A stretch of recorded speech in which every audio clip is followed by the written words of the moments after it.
Okay, you ready? Yes, sir. I call to order this meeting of the Huron City Council, Wednesday, November 25th. I'd like to have a moment of silence followed by the Pledge of Allegiance.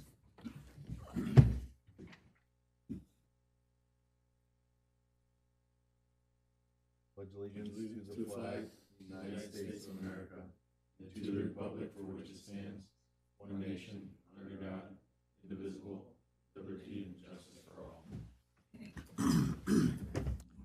Mr. Vice Mayor, Yes, Mr. can Middlecombe. you said November 25th, not November 12th? November 12th. Apologize. Correct that for the record. For the record. This is the November 12th meeting. Hey, roll call, please. Middlecombe? Here. Martino? Here. Claus? Here. Tapp? Dyke? Here. Reeves? Here. Eggy? Here. Mr. Vice Mayor, Mr. Dyke. I would like to make a motion to excuse Mr. Tapp from tonight's meeting. Any questions on the motion? Roll call, please. Dyke? Yes. Reeves? Yes. Eggy? Yes. Middlecombe? Yes. Martino? Yes. Claus? Yes. And we have no minutes tonight. Audience comments. Citizens may address their concerns to City Council. Please state your name and address for the recorded journal. 3-minute time limit. Nobody's going to speak. Well, our regular guest here that's here every week or every meeting, since he's not going to speak, but today's Mikey's birthday, so we want to say happy birthday to Mike Riggle.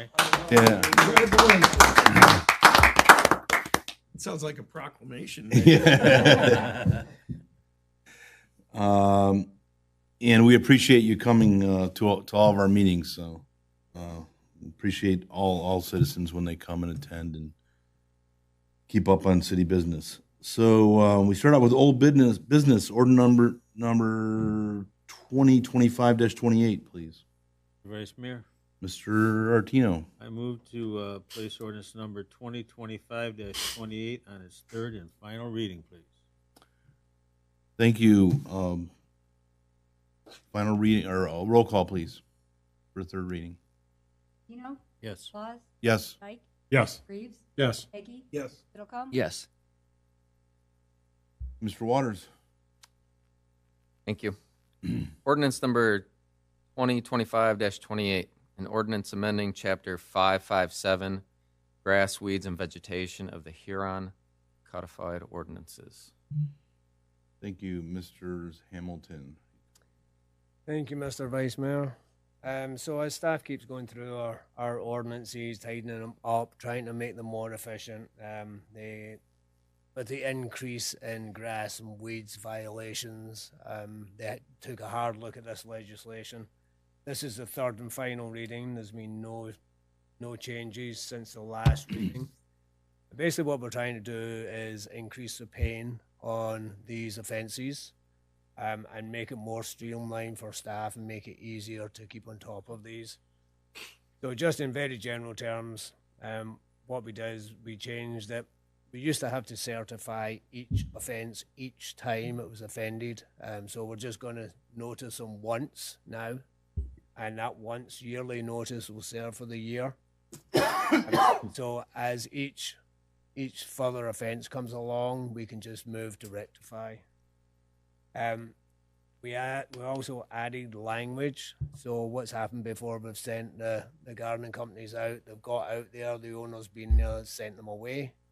The city's been eating the cost of that minimum call-out charge cost. This legislation will allow us to pass that minimum charge on to the resident. And finally, we're going to up. So we get the charge from the company. We pass that charge along at 125% at this point in time. For first offence, we're going to up that to 150%. And then the offence thereafter will be at 200%. Happy to entertain any questions.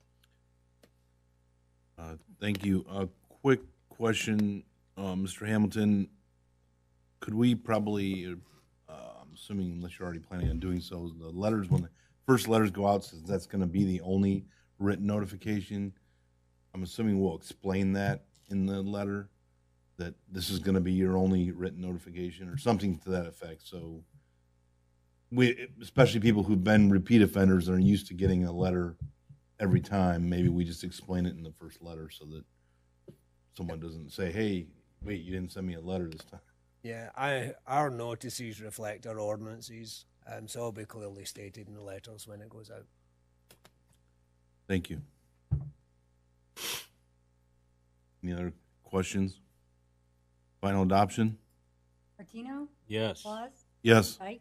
Yes. Reeves? Yes. Peggy? Yes. Middlecombe? Yes. Yeah, ordinance number 2025-30. Mr. Vice Mayor, Mr. Artino. I move to place ordinance number 2025-30 on the second reading, please. Any questions? Roll call on second reading? Martino? Yes. Claus? Yes. Dyke? Yes. Reeves? Yes. Peggy? Yes. Middlecombe? Yes. Mr. Waters. Ordinance number 2025-30, an ordinance amending section 1133.02, determination of required off-street parking spaces of chapter 1132, off-street parking and loading regulations of the Huron codified ordinances. Thank you, Mr. Hamilton. Thank you, Mr. Vice Mayor. So this proposed amendments on the second reading, there's been no changes since the first reading on this. This really is just changing this for clarification purposes. The way it's written, it's clearly written for commercial industrial properties, but they're not mentioned in these ordinances. So all we're doing is we're adding commercial or business related to this paragraph to clearly state that that's what it's aimed for and not for residential. Thank you. Any further questions? I have a question. Can you give me an example of something, like an example of where this would apply? So say you had a gym and you wanted to double the size of it. And for every square foot of that building, you need X amount of parking spaces. So every time you do a major renovation, or if you build something new, you need to have that regulated amount of parking spaces. All we do for residential is typically just make it one off-street parking and one covered parking. So if you have a huge house, you don't need to have 25 parking spaces. That's what we're trying to avoid. Thank you. Any further questions? Okay, it was second reading, so we're moving on to new business. I make a motion to waive the three reading rule and place resolution number 77-2025 on its first and final reading.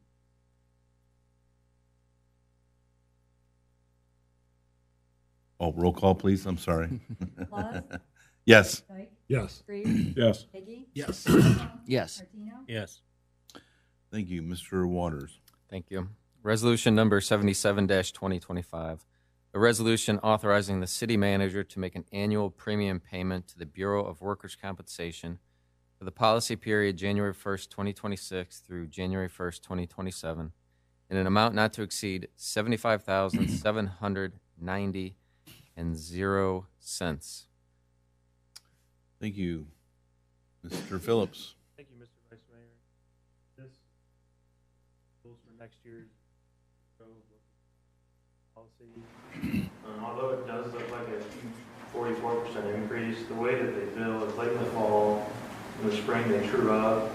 And typically when it gives a huge increase like this, they do a payroll true up in the spring and realize, oh, we way overbilled you, they give us a good credit. So I don't anticipate it being this big, and also us paying early like this, they give us a 2% refund rate. So I think this is also in response to, we've had more claims in recent history than previously, so something we were due for. I have a quick question on the previous years, 51, 53, 51. Does that include the rebate that we got? Okay. You wouldn't happen to know roughly what that rebate is? They jump around. It was last year 13,000. So they seem to punish the guys that pay early so that they have the pot of money, then they realize, okay, we can start giving refunds where applicable. Okay. Any more questions?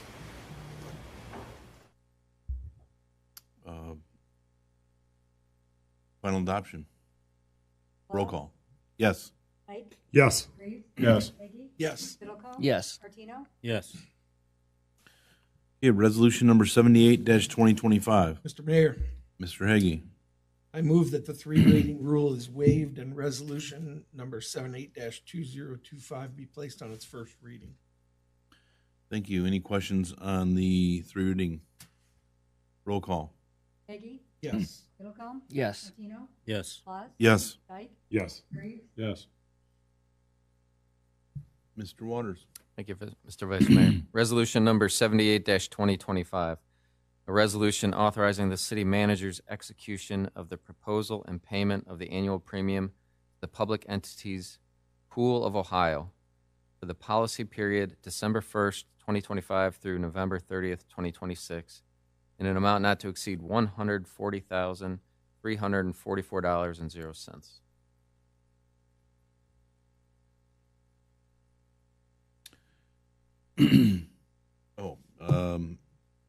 Mr. Phillips, I'm sorry. Yeah. This insurance policy is liability. So it's an increase of 11% from last year. They've been pretty drastic increases the last few years. There's a $21,000 jump from 23 to 24, $15,000 jump last year, and then this will be $13,500. Initially, PEP had let us know that we were really underpriced. Instead of slapping us with a big increase in 1 year, they've kind of stepped us up in tiers. We're getting to that point where we're on par with our size. And another big factor has been the large increase in real estate values. So as we insure a lot of assets that the city owns as far as properties and buildings, they continually raise the insurance that needed to be accurate. Any questions on this renewal? More questions? Final adoption? Peggy? Yes. Fiddlecombe? Yes. Martino? Yes. Claus? Yes. Dyke? Yes. Reeves? Yes. Okay, moving on, resolution number 79-2025. Mr. Vice Mayor, Mr. Artino. I move to waive the three reading rule and place resolution number 79-2025 on first reading. Questions on the three reading rule? Roll call? Martino? Yes. Claus? Yes. Dyke? Yes. Reeves? Yes. Peggy? Yes. Fiddlecombe? Yes. Mr. Waters. Thank you. Resolution number 79-2025, a resolution authorizing change order number 1 from DL Smith Concrete LLC for the provision of construction services related to concrete paving on Oakhurst Drive and Wilbourn Avenue in the city of Huron, Ohio, in an amount not to exceed $7,326.00, bringing the aggregate amount of the contract to $82,240.00. Mr. Hamilton. Thank you, Mr. Vice Mayor. Back in September, we legislated this project to do some concrete patching up on Oakhurst and Wilbur. As is our favourite pastime in this city, every time we dig a road up, we find out what's underneath it, and it's usually just dirt. So we dug this up. We found there was about 3 inches of concrete road on top of dirt up there. So we authorised on the site, we authorised them to dig down 12 inches, pack 6 inches of 304 stone in there to give it a decent base, and then pour back 6 inches of concrete on top of it. So that change in the stone for just under 100 ton of stone was just over $7,000. So we're asking for forgiveness on this change order. Was there an allowance that fit into, or This is an increase. this is a pure extra? Yep. Any other questions? Joel. Is there any way to claw back any of that? I mean, this is not the first time, to your point, that you dig and there's dirt I mean, I assume the city engaged a contractor to do the work properly, right? I mean, you're saying we could be at fault if it's not done right? At some point in the past, the city accepted these roads as is.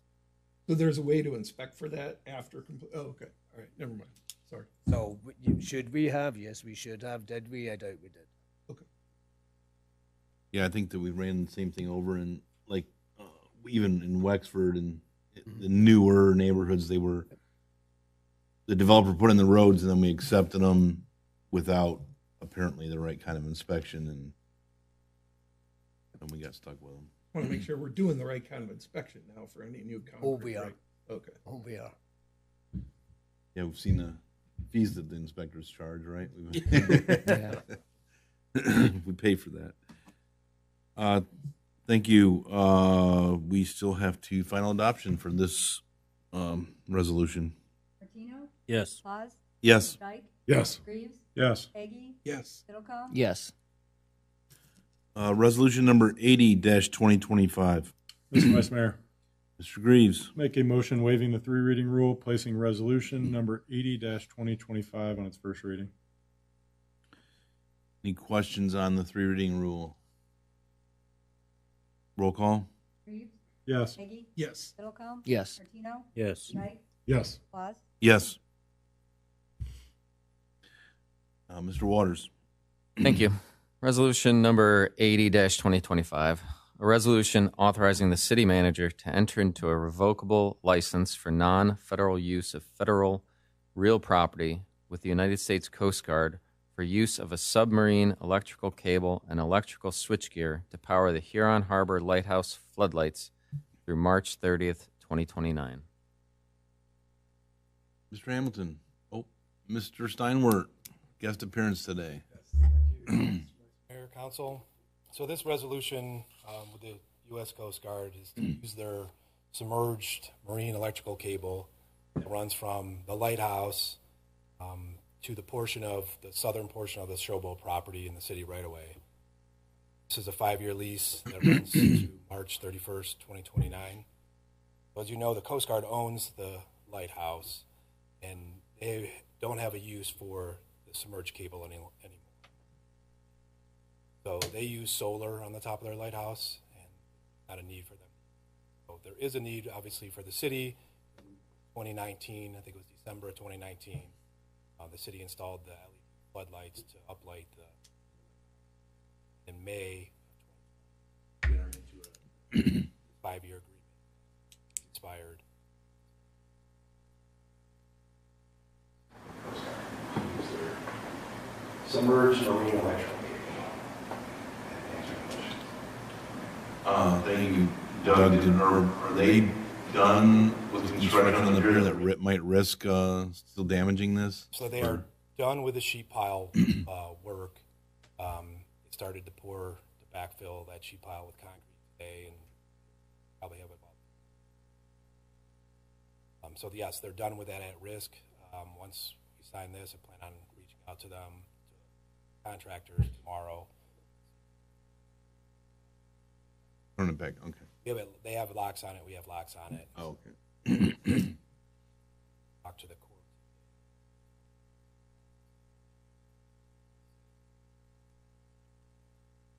And we will see. So, any other questions? Mr. Biddlecombe. So have you thought about future, if all of a sudden this line is compromised or, gets compromised in the future, planning ahead for running either a new line or going solar with our lights?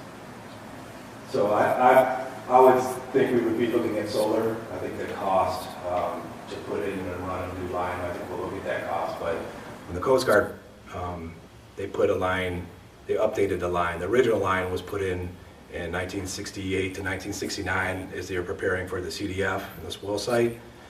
In 2002, they dropped the submerged line on the east side of the river, of the pier going out. And I want to say they had a cost, some of the paperwork we saw was $900,000 around that. So I think we'll be looking at solar. So most definitely the way is compromised. We don't even have to take a vote. So, but yeah, solar I think would be the way to do that.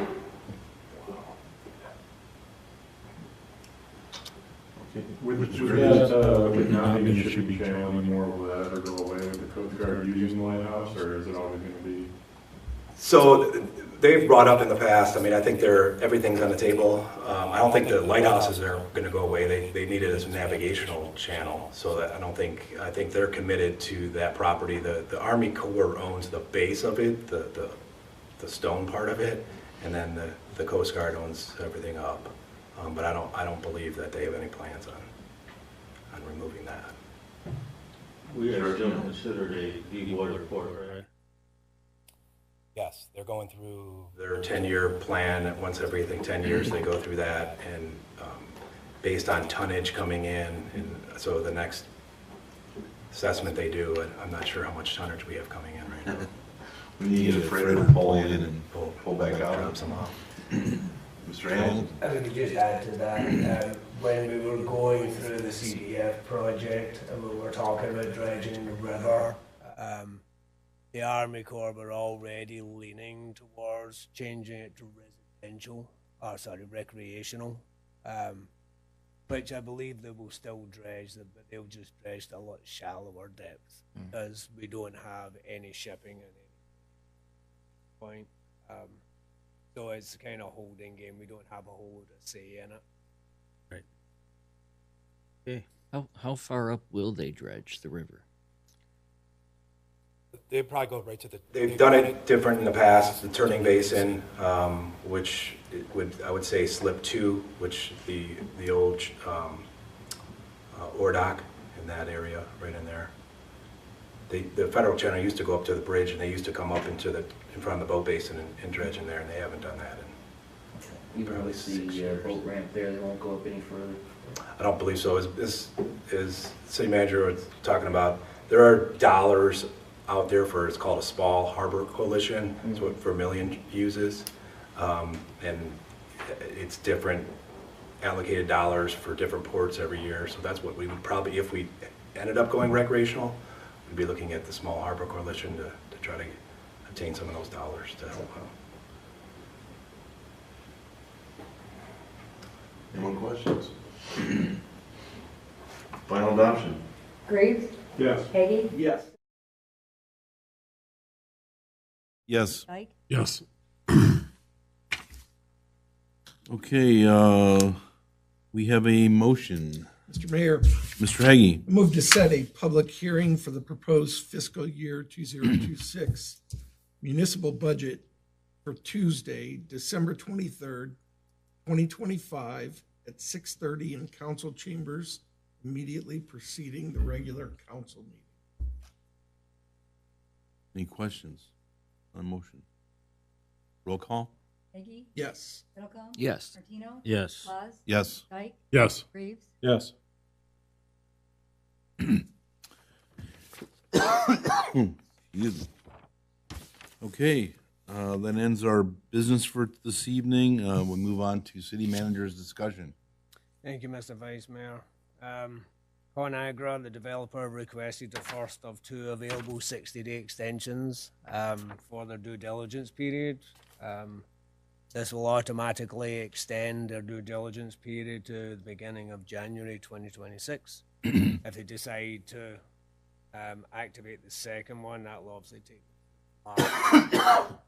as they figure out the last bits and pieces of their due diligence. Utilities Committee, we still have an opening. We still would really like someone to come in and help guide the utilities and the decisions of the city.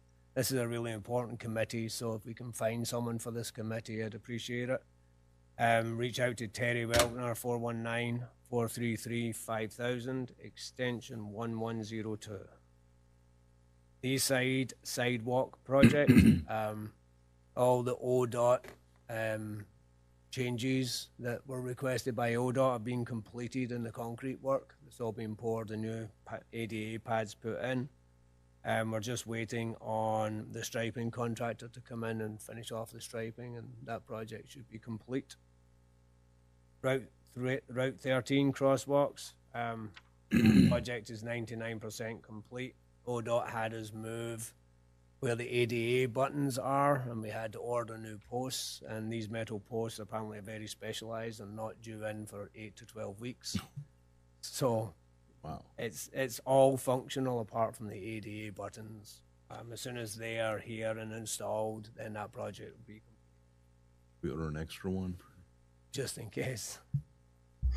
Route 6 Phase 2, we finally received federal authorization to move forward to put that project out to bid.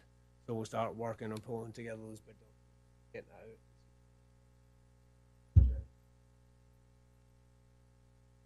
that out. Parks and Rec, all the parks and rec water facilities are now closed and winterized. All the restrooms, fish cleaning tables, everything that runs water.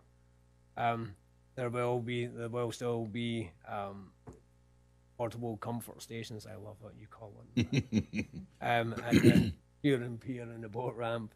How much comfort there? Ohio Historical Marker, Erie County Historical Society was awarded a grant through the Erie County Community Foundation for the replacement of the Huron Urban Renewal Marker at the boat basin.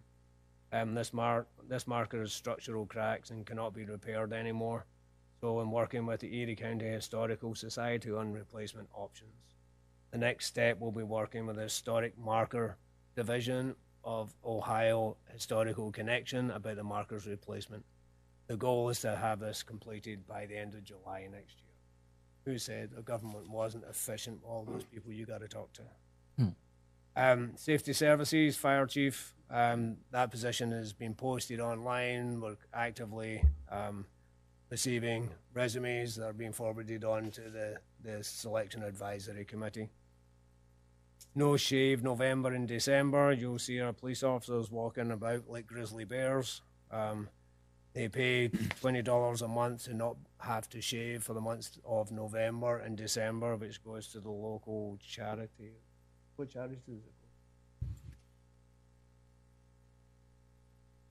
Thanks.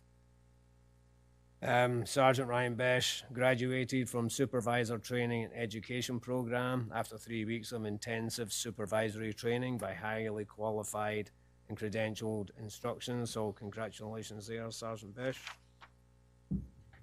West Side Water Tower. We moved on. This project's in full swing. We're doing bi-weekly construction meetings. Foundation work has begun. The main culvert pipe that we have to put in to access the property from the RDAW parking lot should go in this week. As soon as that's open, we can really start getting equipment into that site. The piers for the footers are being installed this week, and the remaining foundation work will commence next week. The foundation should be completed by the end of this year, and we can start building the pedestal for the water tower. Streets Department, crack sealing. Our staff crack sealed Oakhurst, north and south, and Wilbur around all the new concrete patchwork to try and save the rest of the road as best we can.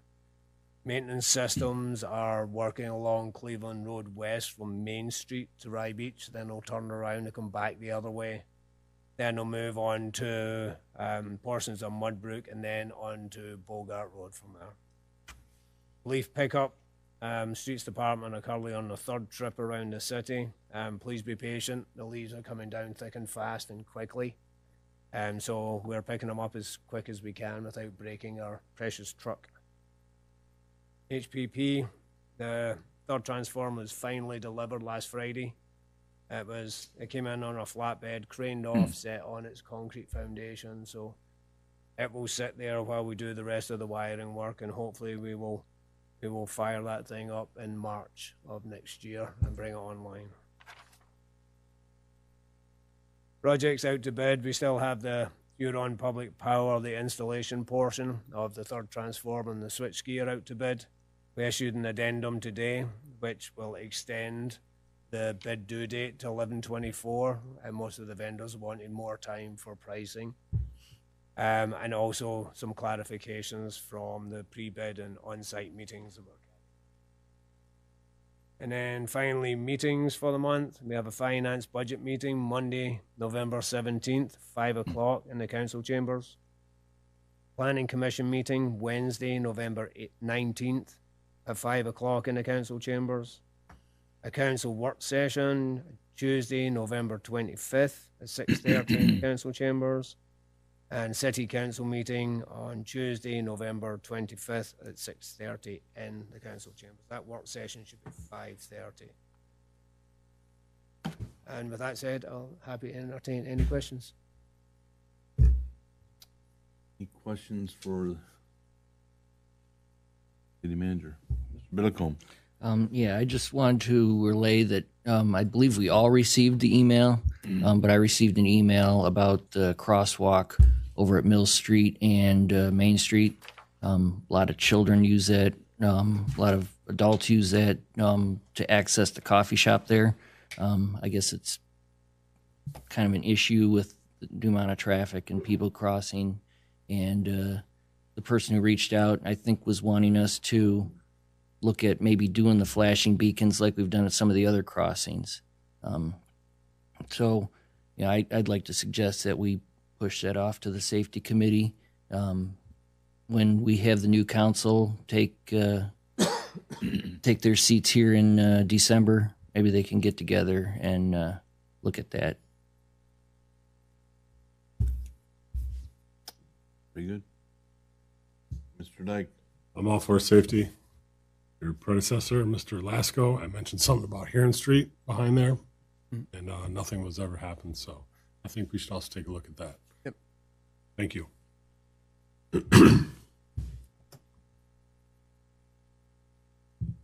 Anything else? We're ready for you. Okay. Excuse me. Moving on. I guess vice mayor's discussion. I don't really have much. Thank everybody for coming. Mikey coming on his birthday. That makes us feel special that you're celebrating your birthday with us. Also want to thank the young ladies in the back. I'm assuming you're here for a class or government class or something. Okay. Thanks for coming. Do you have any questions for us? Understand what all this waiving the 3 reading rule and all this crazy stuff is. Other than that, I don't have really anything else. We're getting into the holiday season here. Things are still really busy around town, and leaves picking up, all that other stuff. So we'll just keep up the good work. So for the good of the order, Mr. Heggie. Yeah, so I had an opportunity to attend a town hall in Ottawa County. It was put together by Senator Garavone, and the purpose of the town hall was to discuss Senate Bill 104, which we've all discussed. As a quick reminder, Senate Bill 104 would make it illegal for any community to regulate in any way transient rental property. It does throw in there a $50 one-time fee that you're allowed to take. So yeah, so there was a lot in there for us. So there was a panel discussion. It was hosted by Senator Garavone, but the panel included the sponsor of the bill, Senator Brenner from Delaware, and a representative from Airbnb Corporate. And for some reason, Monty was there, but he made me sit up at the table, which kind of pissed me off. But anyway, I was up on the panel. So we all got to get up and give our perspectives, right? So I got up and told them about our journey. The 2 lessons learned that I learned from that journey were that there is a way to balance it. You don't have to just go all none or, girls gone wild. So a couple of big topics that came up during the discussion from Senator Brenner and the Airbnb representative, that using your home as an Airbnb is a matter of personal freedom. It's my house. I can do what I like.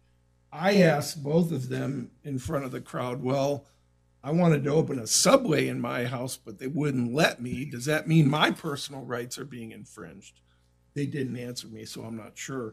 But I don't see the difference. It's a commercial establishment. People are coming to park. They're coming for a short period and they're leaving. They also argued that you don't need, if you have nuisance people renting, there's already a system in place. You can go to Airbnb and see the rating of the person renting. And so I asked, well, that's not what I'm worried about. I'm worried about the person that's renting the place, not the person that is owning the place. And it insinuates that I have to know Sam's the next one that's going to rent. I don't know that, and I can't see Sam's ratings. So I thought it was idiotic that they made that comment. Again, no reply to my question. They also said that there are 3 cities in Ohio who have already outlawed Airbnbs. And to that, I guess my comment was, so that's what was best for their community. We decided what was best for ours, you know. But just the fact that 3 have already done it, the rest of the dominoes will fall, didn't hold water with me. They also brought up the fact that Indiana and West Virginia have already passed this legislation that bars local government from banning transient rentals. And once again, that's great for Indiana and West Virginia. They also ban abortion. Ohio doesn't. Every state is different. There were some inconsistencies in the bill pointed out by a lawyer that got up and spoke. We're basically, one thing in the bill was later contradicted by something later in the bill. So in other words, the bill itself was contradicting itself. And in what I can only describe as an example of lead from the rear, Senator Brenner stated, well, my staff puts that stuff together. I can't be held responsible for any mistakes.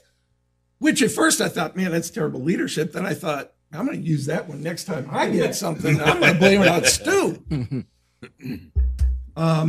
Overall, there was about a 90-10, 90 against, 10 for. I was surprised at the turnout. There was over 100 people there, and about 20 to 25 got up to speak. And so that's why I say, of the 20 to 25 that got up to speak, 2 of them were in favor of the bill. The rest were not in favor of the bill. So, you know, I guess what I would say is there was an overwhelming